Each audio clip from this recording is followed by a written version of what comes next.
bagian mananya pada saat kita akan belajar.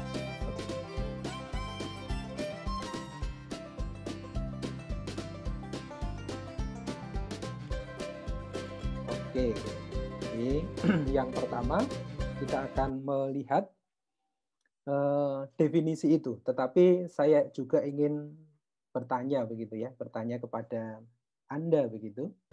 Menurut Anda, ya, menurut Anda, model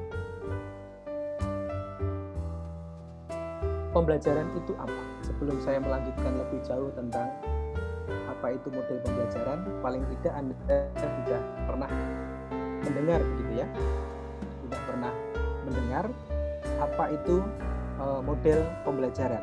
Nah, sebelum saya membuat definisinya, silahkan sekarang ya paling tidak masing-masing memberikan satu begitu ya, memberikan satu definisi untuk mewakili setiap kelasnya. Oke, silahkan. Menurut Anda, model pembelajaran itu apa? Kemudian kalau itu nanti kita gunakan, kira-kira dengan model itu kita akan terbantu di bagian mananya pada saat kita akan belajar. Oke, dimulai dari situ dulu. Ya.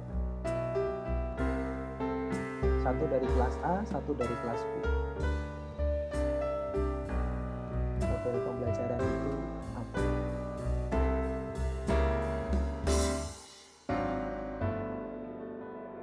Oke.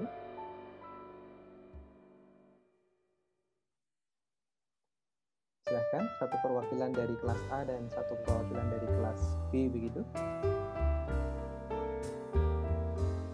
Oke. Model pembelajaran itu apa? Fidelis, nah ini ketua kelas dulu ya, ketua kelas untuk membantu kita. Ya, gimana kira-kira Fidelis? Menurut kamu begitu ya, model pembelajaran itu apa? Menurut saya model pembelajaran itu kayak suatu gambaran atau kerangka dalam melakukan kegiatan pembelajaran untuk mencapai tujuan pembelajaran gitu Pak. Wah, luar biasa. Ini ya sudah membaca materi, luar biasa ya. Oke, jadi Pak Deli sudah mencoba untuk menggambarkan tentang model pembelajaran ya, kerangka, bagaimana nanti itu bisa digunakan untuk apa tadi Pak Delis? Untuk melaksanakan kegiatan pembelajaran. Untuk melaksanakan kegiatan pembelajaran sehingga kompetensinya tercapai ya. Oke, yuk. Kalau kelas B gimana? Kelas B? Halo kelas B. Kira-kira bagaimana kelas B?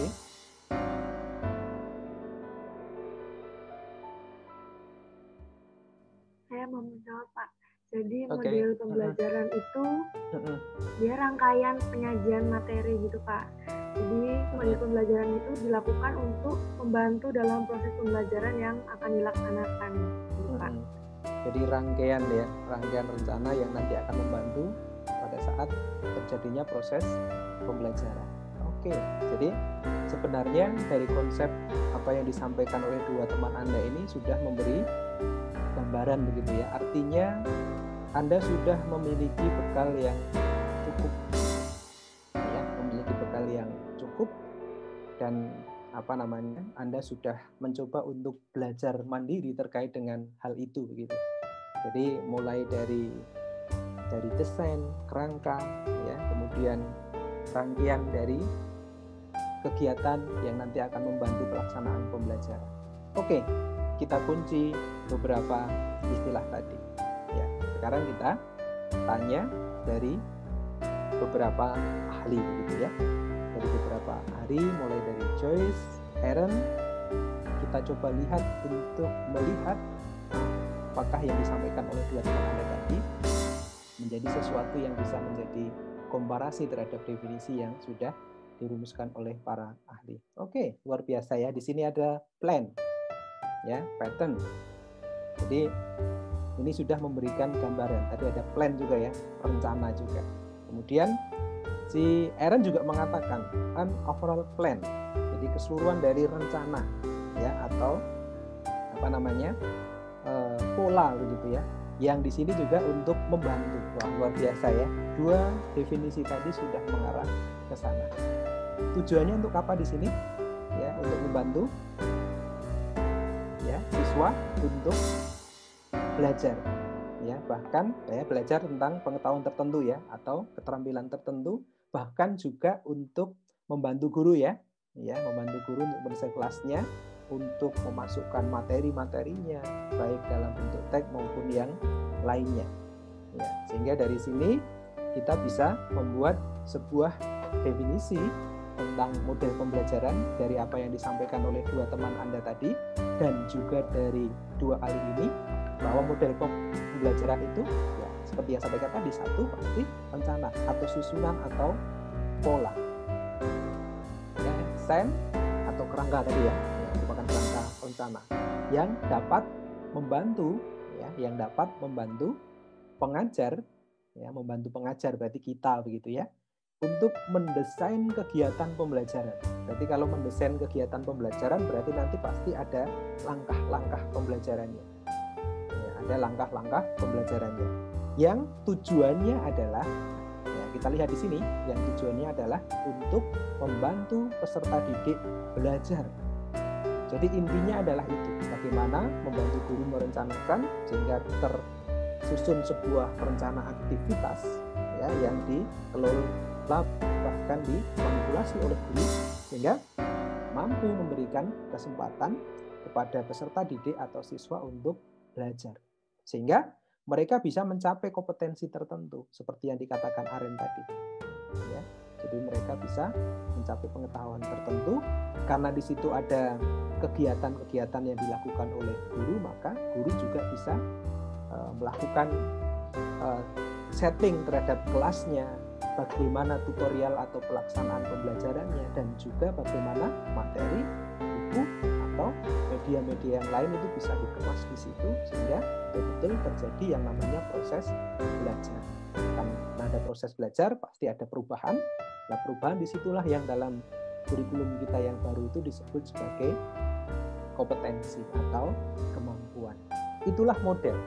Ya, jadi model itu adalah rencana atau susunan atau pola yang nanti dapat membantu guru untuk mendesain, merencanakan ya kegiatan belajar yang membantu peserta didik dapat belajar sehingga mampu mencapai kompetensi tertentu. Nanti ada model, ada metode. Nah, kalau metode itu cara yang lebih spesifik untuk melaksanakan sebuah model, caranya begitu ya.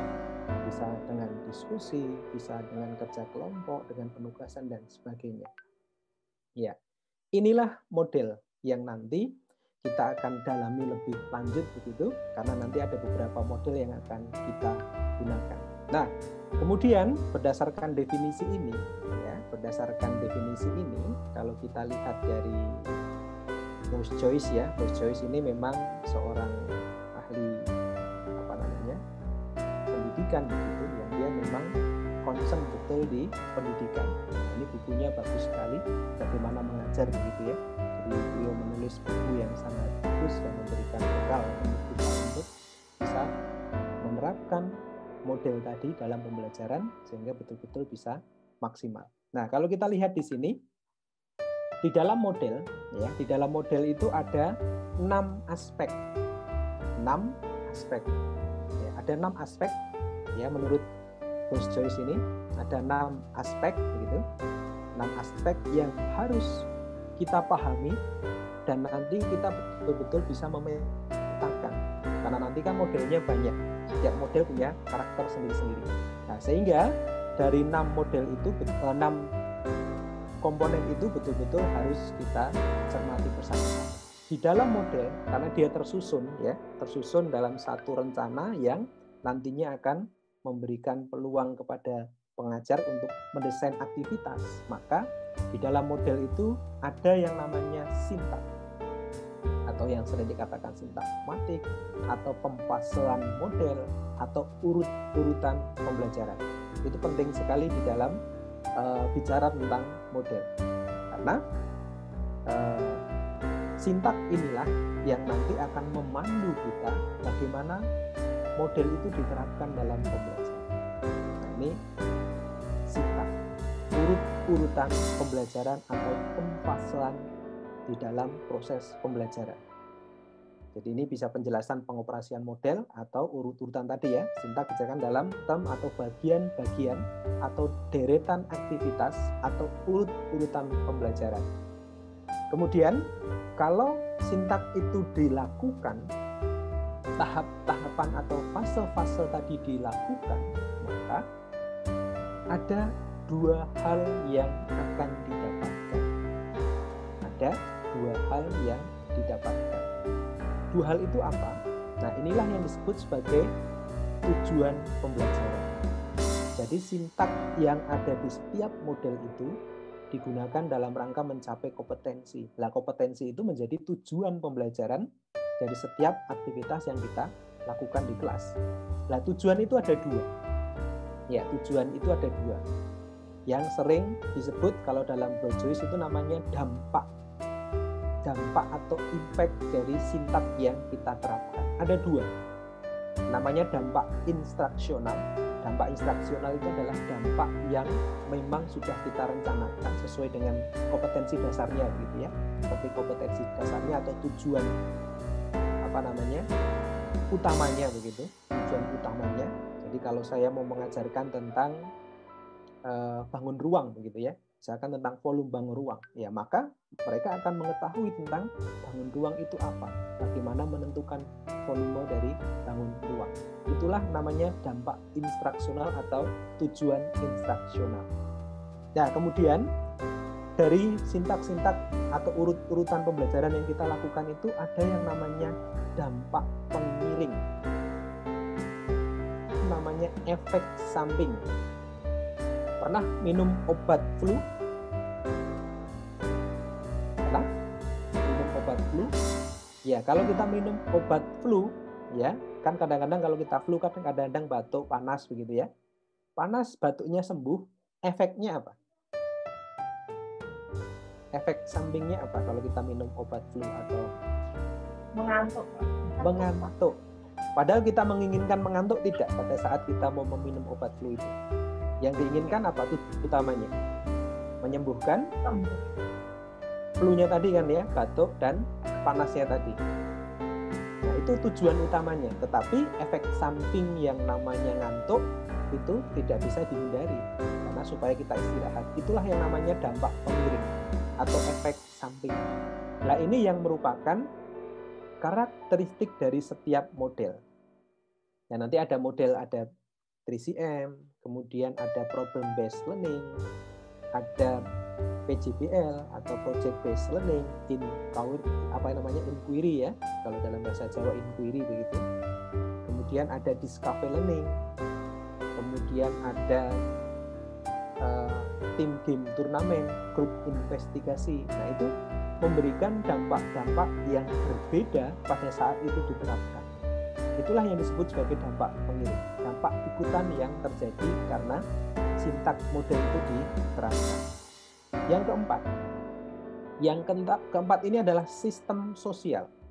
Nah, sistem sosial ini adalah sistem sosial itu adalah bagaimana hubungan atau interaksi yang harus dilakukan antara peserta didik dengan pengajar begitu ya, atau pengajar dengan peserta didik, sehingga nanti sintaknya ini bisa dilakukan dan tujuannya bisa tercapai. Jadi sistem sosial itu adalah hubungan atau interaksi yang harus disiapkan begitu. Misalkan dalam bentuk diskusi kelompok atau proyek atau tugas mandiri. Karena nanti setiap model kan beda-beda. Itu adalah sistem sosial. Jadi aktivitas yang ada di dalam pembelajaran itu harus seperti apa. Ya, kemudian yang kelima itu akan memunculkan yang namanya prinsip reaksi. Prinsip reaksi itu adalah respon dari sistem sosial yang terjadi. Kalau tadi aktivitasnya atau sistem sosialnya dalam aktivitas kerja kelompok, maka akan memunculkan peran dari masing-masing. Gurunya harus bagaimana? Nah, itu namanya prinsip reaksinya. Ya, prinsip reaksinya. Jadi kalau peserta didiknya sedang diskusi, yang kita lakukan adalah melakukan pendampingan, membantu bagi yang membutuhkan, mengarahkan jika ada yang tidak sesuai dengan rancangan itu. Nah, itu yang namanya prinsip reaksi, dampak dari sistem sosial yang sudah diciptakan gitu. Nah, semua ini bisa terjadi, ya, semua ini bisa terjadi jika ada yang keenam. Yang keenam itu adalah sistem pendukung. Sistem pendukung itu bisa medianya, bahan ajarnya, ya, atau keterampilan-keterampilan tertentu yang dibutuhkan supaya pembelajaran itu bisa terjadi secara baik. Itulah sistem pendukungnya. Jadi seperti yang saya lakukan sekarang, ya, karena ini harus dilakukan secara online, maka ya, karena dilakukan secara online, maka saya harus menyediakan link Zoom yang nanti bisa diakses oleh setiap kita, begitu. Sehingga Anda punya waktu untuk melakukan proses pembelajaran itu. Kemudian saya butuh PowerPoint untuk menyampaikan ini. Tidak mungkin saya hanya cerita, begitu ya. Saya perlu simulasi yang mengarahkan bagaimana sebuah konsep itu saya sampaikan ke Anda. Itu yang namanya sistem pendukung.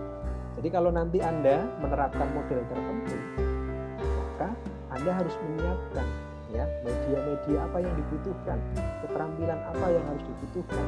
Makanya kemarin ada leader-leader yang saya siapkan, karena konsep belajar kita akan dilakukan dalam bentuk teamwork, begitu ya. Berarti harus ada leader. Harus ada kemampuan untuk membuat PowerPoint yang baik, makanya saya tekankan harus pintar bikin PowerPoint. Nah, disinilah karena sistem pendukung ini sangat menentukan.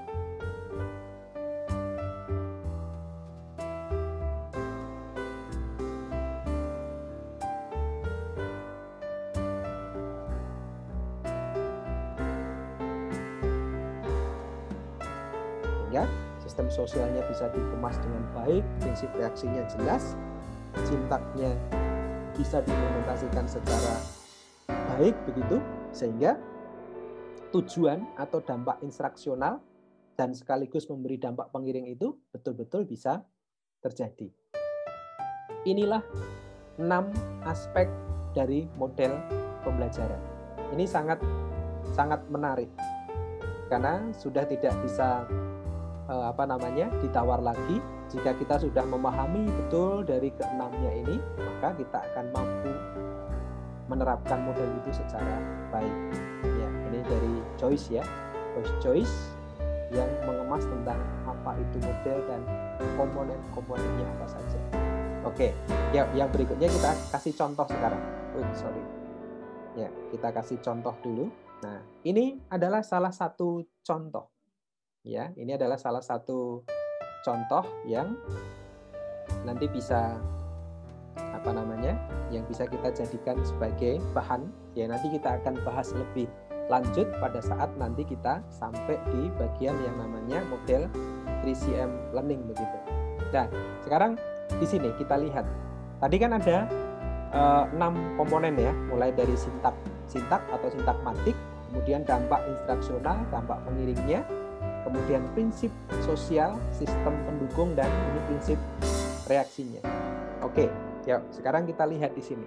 Contoh, ya, contoh. 3CM learning itu adalah sebuah model, ya, sebuah model yang memberikan masalah kontekstual atau kejadian-kejadian kontekstual atau persoalan kontekstual yang sifatnya menyenangkan, begitu ya, tantangan menyenangkan.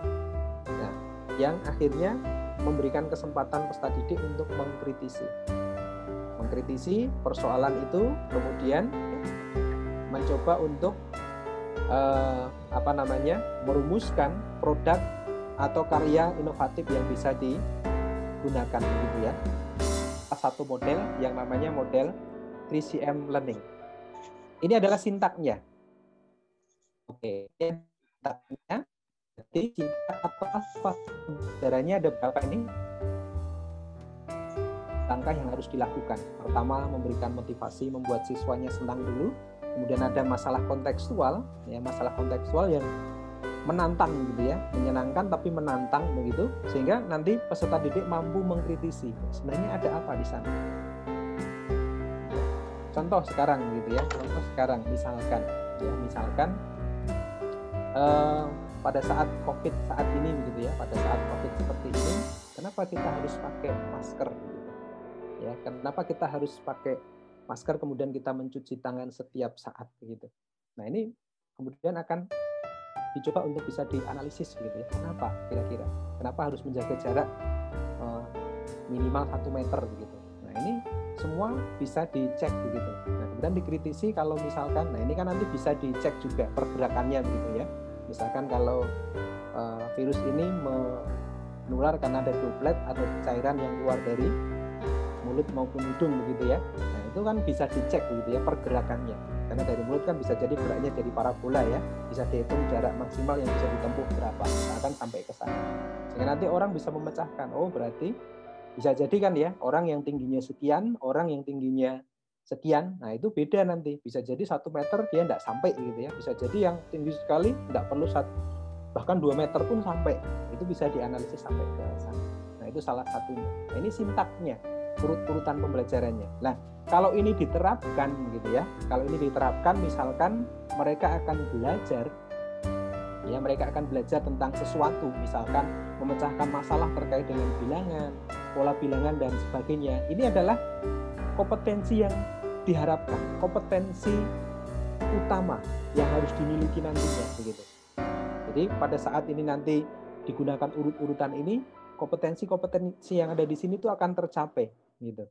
Nah, jika ini diterapkan, maka dia akan memberi dampak pengiring. Dampak pengiring itu adalah dampak ikutan.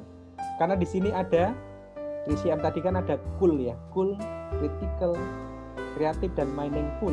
Di sini ada hal-hal yang menyenangkan begitu ya, maka akan muncul yang namanya sikap positif ini. Lama-lama seperti yang kemarin kita sempat diskusikan ya, dari kelas A berapa orang yang suka matematika, kelas B berapa orang yang suka matematika.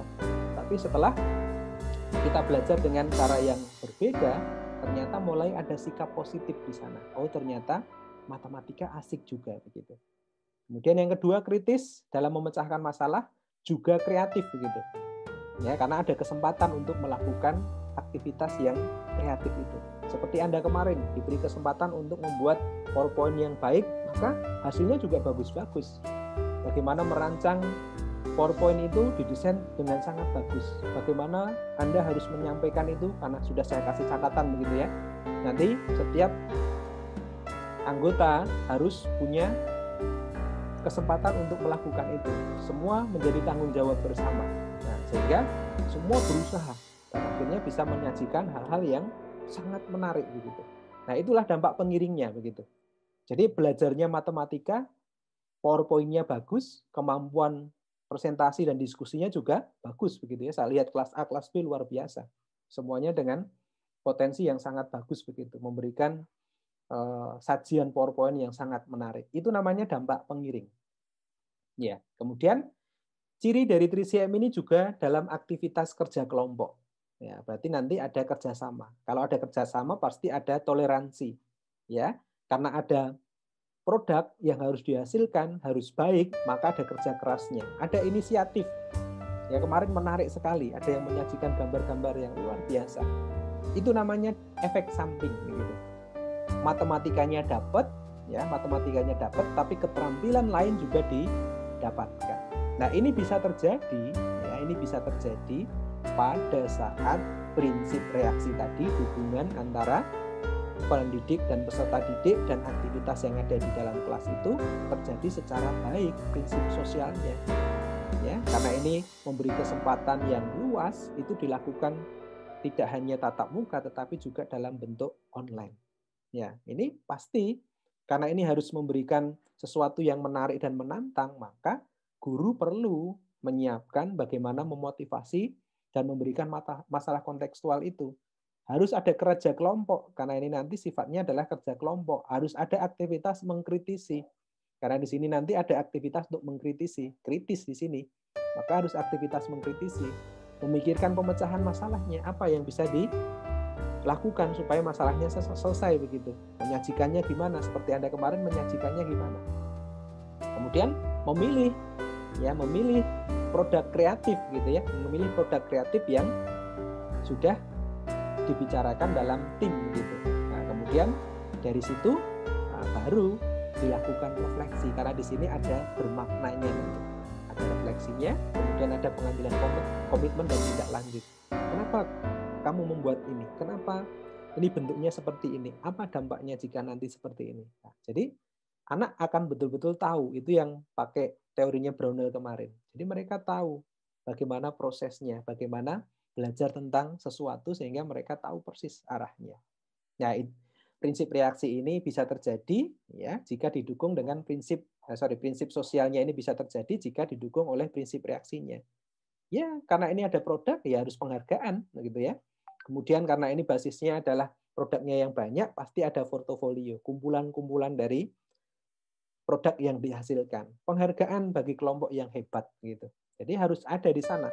Jadi kalau ini dilakukan, apa yang harus dilakukan oleh guru? Beri penghargaan, gitu kan ya?